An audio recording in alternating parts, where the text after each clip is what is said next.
नमस्कार, मैं हूं आपके साथ गीतिका पंत और स्वागत है आपका उत्तर प्रदेश 9 बजे में। यूपी में कई शहरों में प्रदूषण का स्तर कई गुना बढ़ गया है। लखनऊ, कानपुर, प्रयागराज, गोरखपुर जैसे शहरों में भी वायु गुणवत्ता सूचकांक एयर क्वालिटी इंडेक्स हानिकारक स्तर पर पहुंच गया है। आगरा, गाजियाबाद, नोएडा, बुलंदशहर की हवा जहरीली बन गई है। कल सुप्रीम कोर्ट ने भी प्रदूषण पर सुनवाई करते हुए सरकारों को कड़े कदम उठाने के निर्देश दिए।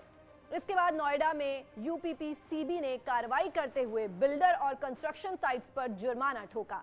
सेक्टर 143B सिक्का कर्णम ग्रीन्स पर 5 लाख का जुर्माना लगाया। वायु प्रदूषण फैलाने पर जुर्माने की कार्रवाई की गई। इसके अलावा सेक्टर 6, 8, 10 और 19 में 7 कंस्ट्रक्शन साइट्स पर 2 लाख रुपए का जुर्माना लगाया गया। नोएडा यूपीपीसीबी ने कुल 7 लाख रुपए का जुर्माना लगाया। सुप्रीम कोर्ट की फटकार के बाद यूपी प्रदूषण कंट्रोल बोर्ड ने एक्शन लिया। दिल्ली सरकार ने भी कई कदम उठाए हैं। स्कूलों को 7 दिन के लिए बंद कर दिया गया है। और सुप्रीम कोर्ट की तरफ से ये बड़ा फैसला। यूपी में कई शहरों में प्रदूषण का स्तर कई गुना बढ़ गया है, जिसकी वजह से वायु प्रदूषण काफी बढ़ गया है। लखनऊ, कानपुर, प्रयागराज, गोरखपुर जैसे बड़े शहरों में वायु गुणवत्ता सूचकांक हानिकारक स्तर पर पहुंच गई है। आगरा, गाजियाबाद, नोएडा, बुलंदशहर की हवा भी काफी जहरीली हो गई है। इसी पर कल सुप्रीम कोर्ट ने भी प्रदूषण पर सुनवाई करते हुए सरकारों को कड़े और सख्त कदम उठाने के निर्देश दिए हैं। इसके बाद नोएडा में यूपीपीसीबी ने कार्रवाई करते हुए बिल्डर्स और कंस्ट्रक्शन साइट्स पर भी जुर्माना ठोका है। कई सेक्टर्स में कई लाखों का जुर्माना लगाया गया।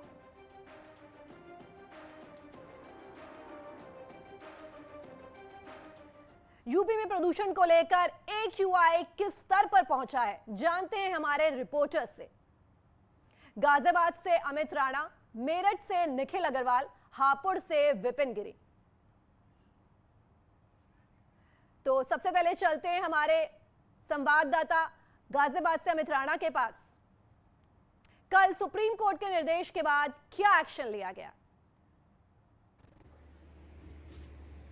गीतिका, आपको बताना चाहूंगा, दिवाली के बाद से ही गाजियाबाद का जो AQI लेवल है वो बढ़ता जा रहा है। अगर आज की बात की जाए तो देश का सबसे प्रदूषित शहर नंबर 2 पे रहा है गाजियाबाद, जिसका AQI लेवल 372 है। वहीं दूसरी ओर जिस तरीके से सुप्रीम कोर्ट ने फटकार लगाई, उसके बाद कड़े निर्देश भी दिए, तो उसके बाद से गाजियाबाद में भी पोल्यूशन कंट्रोल की तरफ से और नगर निगम की तरफ से ऐसी कई फैक्ट्रियां चिन्हित की गई, ऐसे कई बिल्डर चिन्हित किए गए जिनके ऊपर की लाखों का जुर्माना लगाया गया। लेकिन बड़ा सवाल ये खड़ा होता है गीतिका कि आखिरकार जब ये स्थिति बेहावे हो जाती है, जब स्थिति बिगड़ जाती है और सुप्रीम कोर्ट इसमें दखल देती है, उसके बाद इनकी कुंभकर्णी नींद खुलती है। अभी का भी मैं आपको हालात दिखाना चाहूंगा। जहां तक भी आपकी नजर जाएगी वहां तक सिर्फ और सिर्फ आपको फॉग ही फॉग नजर आएगा। वजह सिर्फ यही है कि लगातार दिल्ली NCR सहित गाजियाबाद में पोल्यूशन का स्तर बढ़ता जा रहा है। हालांकि जब इसमें सुप्रीम कोर्ट ने अपनी इन्वॉल्वमेंट की, उसके बाद से प्रदूषण विभाग जागा, नगर निगम जागता है और जो गाजियाबाद विकास प्राधिकरण है वो जागता है, और ऐसे में तमाम बिल्डर्स और जो कंस्ट्रक्शन साइट है उन पर जुर्माने की कार्रवाई की जाती है। लेकिन इस दौरान आम जनता को बड़ा खामियाजा भुगतना पड़ता है, चाहे वो बुजुर्ग हों, चाहे वो छोटे बच्चे हों, क्योंकि अस्पतालों में दमा और अस्थमा के मरीजों की तादाद बढ़ती जा रही है। वजह सिर्फ यही है कि दिल्ली NCR में लगातार पोल्यूशन का स्तर बढ़ता जा रहा है। और तस्वीरों में भी आप देख सकते हैं कि जहां तक भी आपकी नजर जाएगी वहां तक सिर्फ और सिर्फ आपको धुंध ही नजर आएगी। सुबह के वक्त ये है और सुबह के वक्त से ही धुंध लगनी शुरू हो जाती है और साथ ही जो आंखों में भी जलन जो है लोगों को महसूस होती है। यही कारण भी है कि सुप्रीम कोर्ट ने सख्ती दिखाते हुए दिल्ली सरकार को भी जहां एक और फटकार लगाई, वहीं यूपी में भी इस तरह की जब बात सामने आई तो यहाँ पर चालान करने के बाद या जुर्माना देने के बाद मामले की इतिश्री कर ली गई थी। जी अमित, गाजियाबाद के बाद बढ़ते हैं मेरठ की ओर और मेरठ से हमारे संवाददाता निखिल हमारे साथ जुड़ रहे हैं। निखिल, एयर क्वालिटी इंडेक्स को सुधारने के लिए क्या कदम उठाए जा रहे हैं? देखिए, जिस तरह से सुप्रीम कोर्ट ने टिप्पणी की है, सख्त टिप्पणी की है, और उसके बाद यूपी सरकार हरकत में आ गई। यूपी सरकार के तमाम वो विभाग जो पॉल्यूशन पर नजर रखते हैं वो हरकत में आ गए हैं और हॉट मिक्स प्लांट सबसे पहले बंद कराए गए हैं। इसके अलावा मेरठ की अगर बात करें तो मेरठ में बड़े स्तर पर NCRTC का काम चल रहा है और मेरठ से लेकर गाजियाबाद और ये पूरी की पूरी बेल्ट पे ये काम चल रहा है। तो ऐसे में NGT के काम पर बहुत प्रभाव आएगा और जिस तरीके से प्रदूषण अगर और भी ज्यादा बढ़ा तो इस काम को भी रोक दिया जाएगा।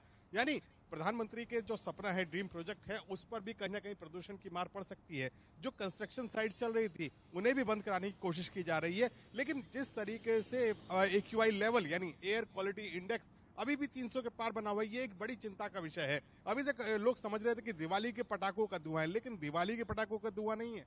आप देखिए हवा में अभी भी प्रदूषण है, अभी भी जो विजिबिलिटी है वो साफ नजर नहीं आ रही है। ये मेरठ की तस्वीरें हैं जहां विजिबिलिटी अभी भी अनक्लियर है। जो 50 मीटर 100 मीटर के बाद अभी भी एक हवा में सफेद चादर नजर आती है और ये साफ तौर पर आंखों से देखी जा सकती है। यानी लोगों को समझना होगा कि वो जिस हवा में सांस ले रहे हैं वो प्रदूषित हो चुकी है। और अभी अगर अस्पतालों की बात करें तो यहाँ पर सबसे ज्यादा गला खराब, खराश और ऐसे मरीज सामने आ रहे हैं क्योंकि इनकी संख्या लगातार बढ़ती जा रही है। अगर मेरठ के जिला अस्पताल की बात करें, रोजाना 200 से 250 मरीज गला खराब की शिकायत को लेकर पहुंच रहे हैं।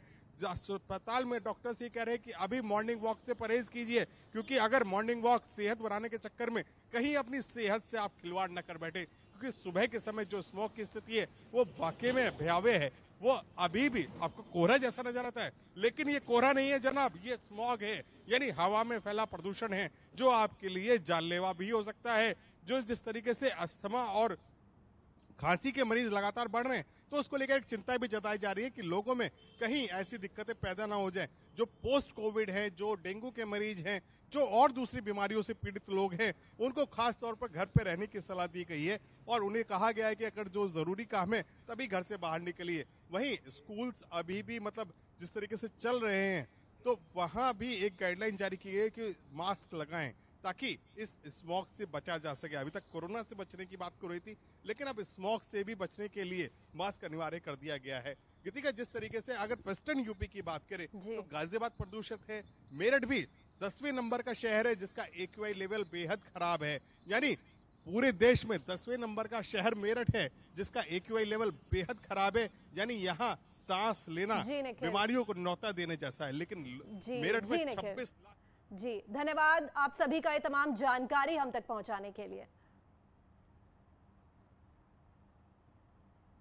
तो जैसा कि आप देख सकते हैं कि यूपी की जो हवा है वो कितनी जहरीली हो चुकी है, जिसे देखते हुए सरकार ने भी सख्त कदम उठाए हैं। जो AQI लेवल है वो आज देश के पहले प्रधानमंत्री पंडित जवाहरलाल नेहरू की 132वीं जयंती है। इस दिन को बाल दिवस के तौर पर मनाया जाता है। 14 नवंबर 1898 को यूपी के इलाहाबाद में जन्मे जवाहरलाल नेहरू को बच्चों से खासा लगाव था और बच्चे उन्हें चाचा नेहरू कहकर पुकारते थे। भारत में 1964 से पहले तक बाल दिवस 20 नवंबर को मनाया जाता था, लेकिन जवाहरलाल नेहरू के निधन के बाद उनके जन्मदिन यानी 14 नवंबर को बाल दिवस के रूप में मनाने का फैसला किया गया।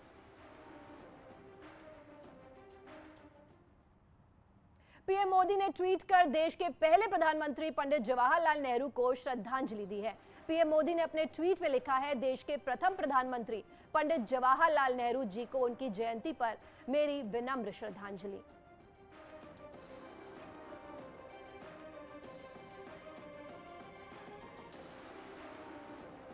उधर बाल दिवस को लेकर सीएम योगी ने भी सभी बच्चों और प्रदेशवासियों को शुभकामनाएं दी हैं। ट्वीट कर सीएम ने कहा, देश के उज्जवल भविष्य और उन्नति के कर्णधार सभी बच्चों व प्रदेशवासियों को बाल दिवस की हार्दिक बधाई व शुभकामनाएं। प्रत्येक बच्चे का उन्नयन यूपी सरकार की शीर्ष प्राथमिकता है। आइए आज हम सभी बच्चों को सर्वांगीण विकास में सहभागी बनने का प्रण लेकर बाल दिवस को सार्थकता प्रदान करें। वहीं कांग्रेस अध्यक्ष सोनिया गांधी ने नेहरू जी के समाधि स्थल शांतिवन पहुंचकर उनको नमन किया। इस दौरान समाधि स्थल पर श्रद्धांजलि सभा का भी आयोजन किया गया।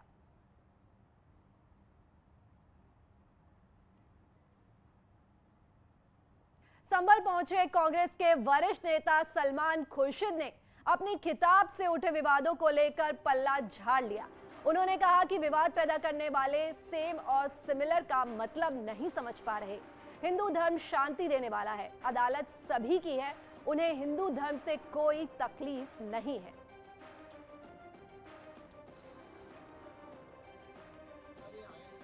धर्म का दुरुपयोग करता है जी, करता है। बोको हराम धर्म का दुरुपयोग करता है। कौन सा धर्म है जिसका वो दुरुपयोग करते हैं? इस्लाम धर्म है। तो मैंने तो कहा कि वो इस्लाम धर्म का दुरुपयोग करते हैं। आज तक किसी इस्लाम को मानने वाले ने, किसी ने मुझसे ये नहीं कहा कि आप हमारे धर्म पे लांछन क्यों लगा रहे हैं, किसी ने नहीं कहा। फिर मैंने कहा कि उन जैसा धर्म का दुरुपयोग करने वाला अगर किसी और धर्म में भी है तो उसकी तुलना में इसलिए कर रहा हूँ कि वो भी वही कर रहा है जो वो कर रहे हैं। अब कहे ना आप कहें वो वैसे वो आतंकवादी है, वो फला है, वो सब और चीजें भी हैं, लेकिन मैंने तुलना ये नहीं करी कि बिल्कुल वैसे ही है। मैंने ये नहीं कहा कि ये भी अरबी बोलते हैं, वो भी अरबी बोलते हैं, मैंने ये नहीं कहा। मैंने कहा कि उन जैसे हैं, सिमिलर लफ्ज है अंग्रेजी में, वो सेम लफ्ज नहीं है। सेम का मतलब होता है बिल्कुल वैसे, सिमिलर का मतलब होता है उन जैसे, उनसे मिलते जुलते। संभल पहुंचे कांग्रेस नेता आचार्य प्रमोद कृष्णम ने विवादित बयान दिया है। साध्वी प्रज्ञा को मानसिक तौर पर दिवालिया बताते हुए कहा कि उनका मानसिक इलाज होना चाहिए। सांसद प्रज्ञा के बयानों पर गौर देना उचित नहीं।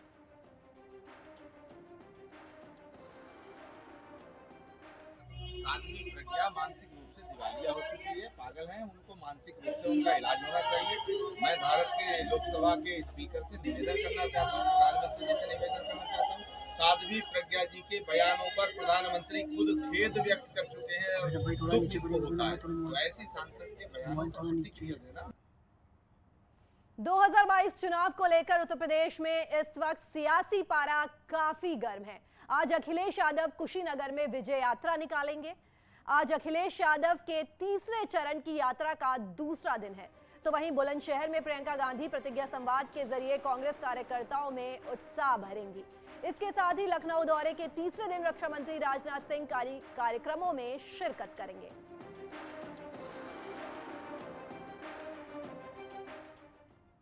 रक्षा मंत्री राजनाथ सिंह के लखनऊ दौरे का आज तीसरा दिन है। सुबह 11:30 बजे पूर्व सैनिकों के समारोह में राजनाथ सिंह शामिल होंगे। तेलीबाग में पूर्व सैनिक सेवा परिषद का समारोह होगा। कृष्णानगर में ब्राह्मण परिवार के स्थापना दिवस में भी राजनाथ सिंह जाएंगे। दोपहर 2:45 पर ब्राह्मण परिवार स्थापना दिवस कार्यक्रम में राजनाथ सिंह शामिल होंगे। और यहां रुक रहे हैं एक छोटे से ब्रेक के लिए।